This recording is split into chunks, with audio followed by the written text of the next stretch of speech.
a cerveja é uma das bebidas mais consumidas pelos brasileiros e existe uma centena delas com diversos ingredientes.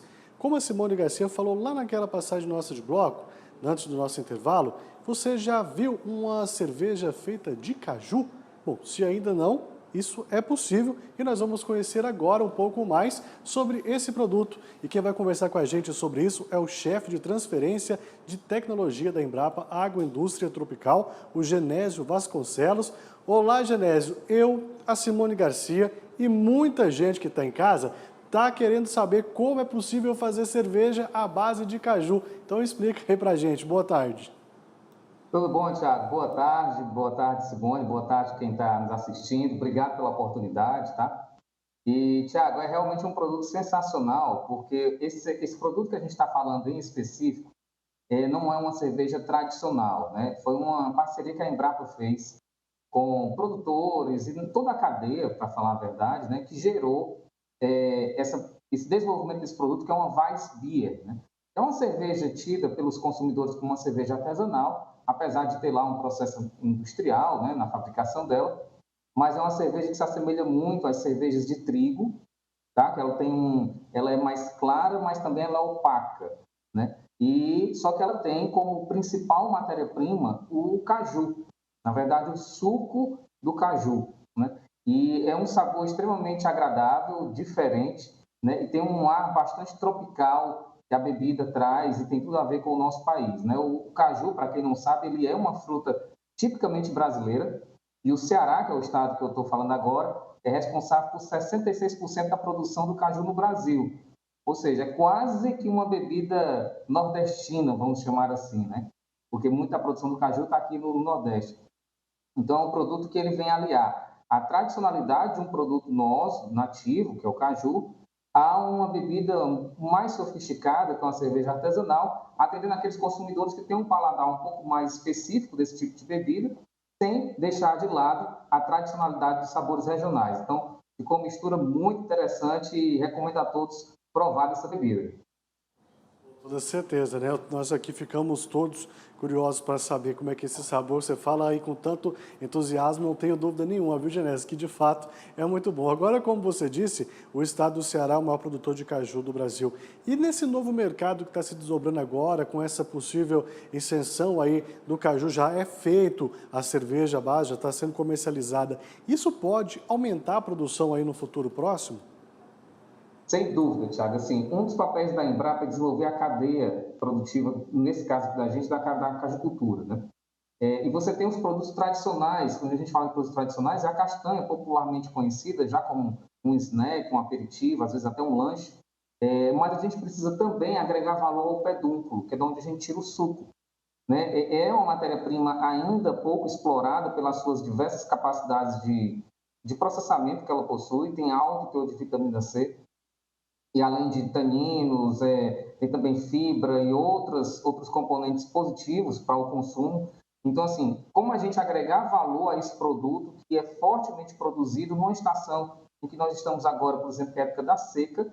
Então, você tem a época da seca, o cajueiro produzindo. Então, como fazer com que este produto que se produz com a falta d'água, ele possa também gerar riqueza para o homem do campo, para toda a cadeia que está distribuindo o produto, né? Então, assim, a cerveja é um exemplo, a gente está sempre buscando outras formas de agregar valor e que beneficia a cadeia como um todo. Então, você percebe que nós estamos levando um produto de valor agregado ao consumidor, principalmente o consumidor da cidade, né, que é o que tem mais poder aquisitivo, para que essa renda ela seja distribuída ao longo da cadeia, retornando até chegar ao produtor rural. Com isso, a gente fecha o ciclo e chega nesse ponto exatamente que você falou, de maior produtividade, tanto no campo quanto no processamento, porque quando gera uma cadeia de valor positiva, todo mundo quer participar dela e todo mundo sai ganhando, né? Então, essa é a intenção da Embrapa. A gente trabalha como?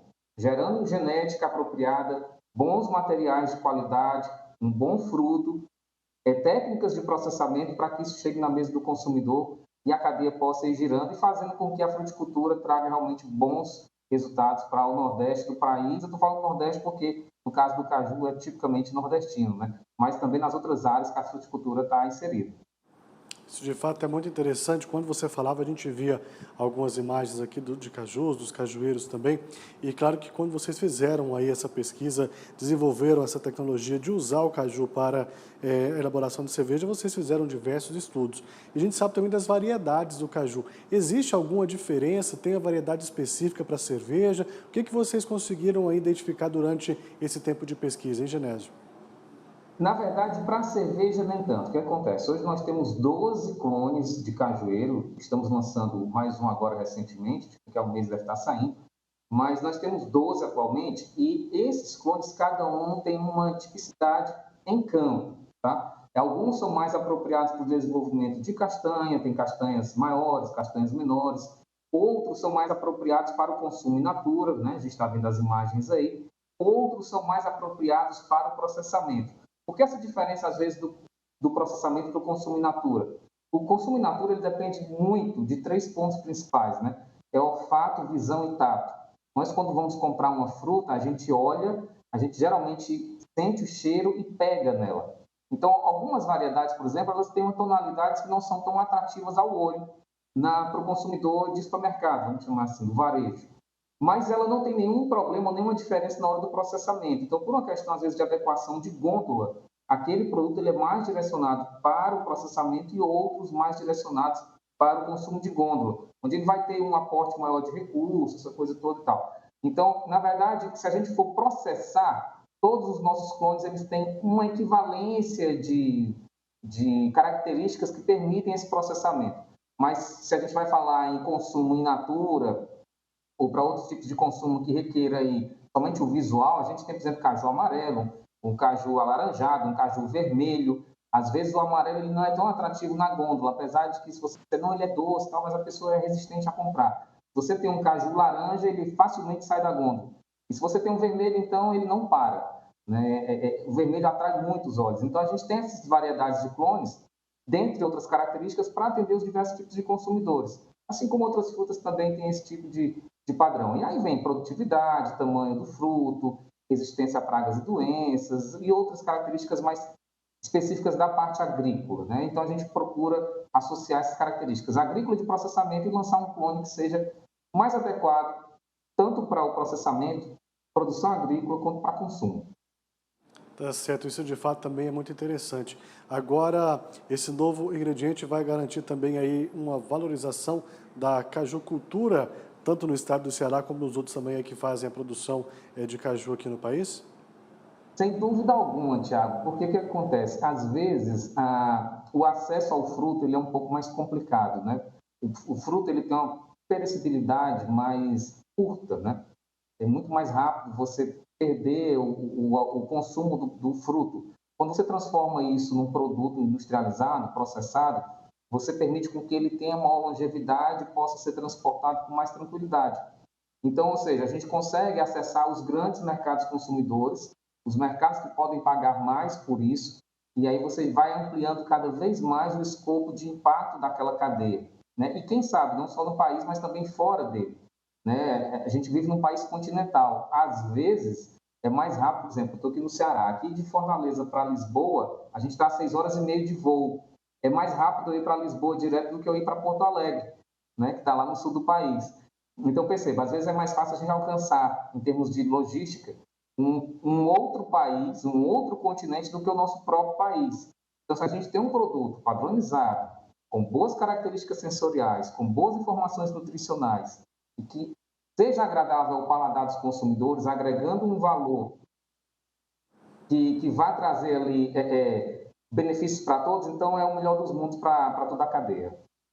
Certo, para a gente finalizar então, a dúvida agora de todos, depois de descobrirmos como é possível fazer a cerveja com caju, é onde se encontra então aí essa bebida, hein, Genésio? Como eu te falei, é uma cerveja chamada de artesanal, né? Assim, ela é vendida nessas cervejarias que produzem a própria bebida, né? Aqui em Fortaleza, ela já está sendo comercializada. Eu não posso falar o nome da empresa para não gerar nenhum problema de propaganda, né? Mas aqui em Fortaleza é encontrada facilmente, tá? Nas melhores cervejarias locais. E a gente já tem algumas publicações com essa bebida, então a ideia é que isso seja replicado. E fica aqui um pedido, uma sugestão para as outras cervejarias do país afora, E dê uma olhadinha nas nossas publicações e vejam lá, não é tão difícil a gente poder replicar isso nas outras regiões do país, não, tá? Assim, espero poder viajar, sentar num bom restaurante, numa boa cervejaria, de repente ver lá no cardápio uma cerveja à base de caju. Com certeza vai me alegrar bastante enquanto cearense, né, enquanto brasileiro, ver um produto nosso sendo consumido de uma forma tão ampla no Brasil todo. Tá certo, então, Genésio, a gente também espera em breve poder encontrar isso em todos os supermercados também, e aí, como você muito bem disse, e nos bares por todo o Brasil vai ser muito importante. Mais uma vez, muito obrigado pela sua participação aqui com a gente, esclarecendo um pouquinho mais aí sobre essa questão da cerveja feita à base de caju. Muito obrigado e até um próximo encontro, Genésio. Obrigado, Thiago. Obrigado pela oportunidade. Ficamos à disposição e até a próxima.